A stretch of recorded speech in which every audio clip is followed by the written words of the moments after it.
travaille, paie les factures, meurt. Voilà le cycle qu'on nous impose dès la naissance. Dès l'enfance, nous sommes placés dans des rangs, enfermés entre quatre murs, habitués aux sonneries qui dictent nos pas. Chaque jour ressemble à une répétition générale pour la grande pièce de théâtre de la vie adulte. Et ce théâtre a un rôle pour chacun de nous. Être un rouage de la machine, courir dans une course qui n'a pas de fin. On nous vend un rêve de réussite, mais on nous cache le prix à payer.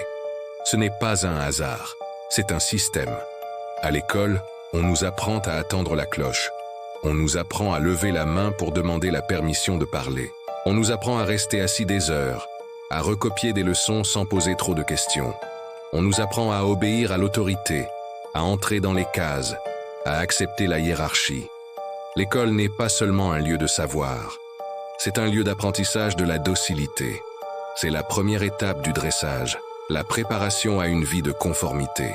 Le moule est prêt, et on nous demande d'y entrer sans faire de vagues.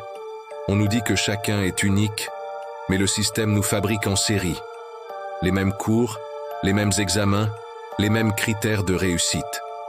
La créativité est étouffée, souvent vue comme une distraction. L'originalité devient une erreur. Le moule est prêt, et quiconque refuse d'y entrer est jugé, étiqueté, parfois même rejeté. Le message est clair, soit comme tout le monde, ou soit seul. On ne nous apprend pas à penser, mais à répéter. On ne nous apprend pas à être, mais à paraître. On standardise nos esprits pour mieux nous contrôler plus tard. Puis vient la deuxième cage, peut-être la plus solide, celle de l'argent.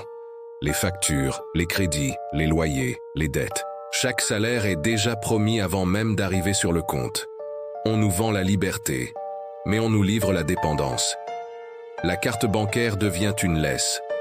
Les mensualités, des chaînes invisibles qui nous attachent à un travail que l'on n'aime pas forcément, pour un style de vie qui ne nous rend pas heureux. Le système a perfectionné l'art d'asservir sans esclavage visible. Tu crois être libre parce que personne ne te force physiquement, mais tes dettes le font à leur place. Mais il ne suffit pas de payer, il faut aussi être conforme, penser comme les autres, avoir les mêmes rêves, les mêmes désirs, porter les mêmes vêtements, suivre les mêmes modes, acheter les mêmes objets. Les réseaux sociaux sont la nouvelle église de la conformité. On s'y compare, on s'y juge, on s'y enferme. Chaque publication est une demande d'approbation. Chaque like, une validation. Être différent, c'est risquer d'être rejeté. Alors chacun porte un masque et joue un rôle pour appartenir au groupe, même si cela signifie se perdre soi-même.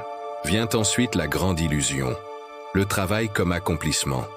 Mais pour beaucoup, dans les open space, les usines, les bureaux, les hommes deviennent des pions interchangeables, des numéros sur une fiche de paie.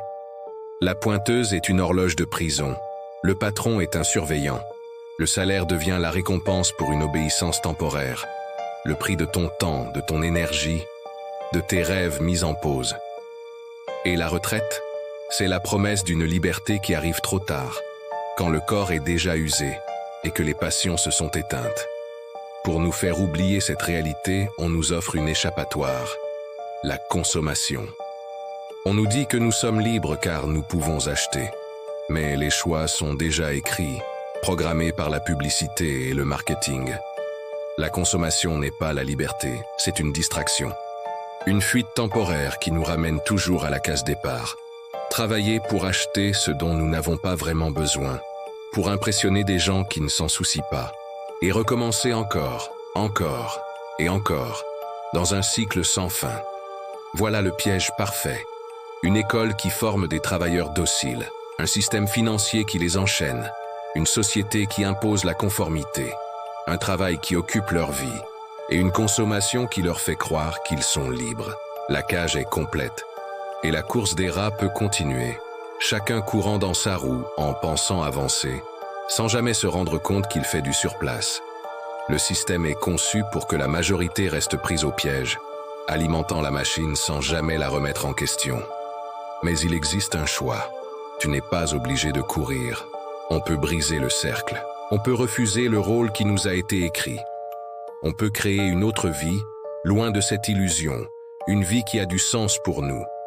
Mais il y a une première étape, la plus importante de toutes. Il faut d'abord voir la cage. Il faut prendre conscience des barreaux invisibles qui nous entourent.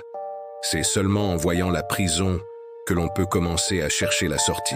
Si tu sens au fond de toi que quelque chose ne tourne pas rond dans ce monde, si tu veux voir ce que personne ne t'enseigne, si tu veux comprendre les règles du jeu pour ne plus être un simple pion, mais le maître de ta propre vie, alors abonne-toi.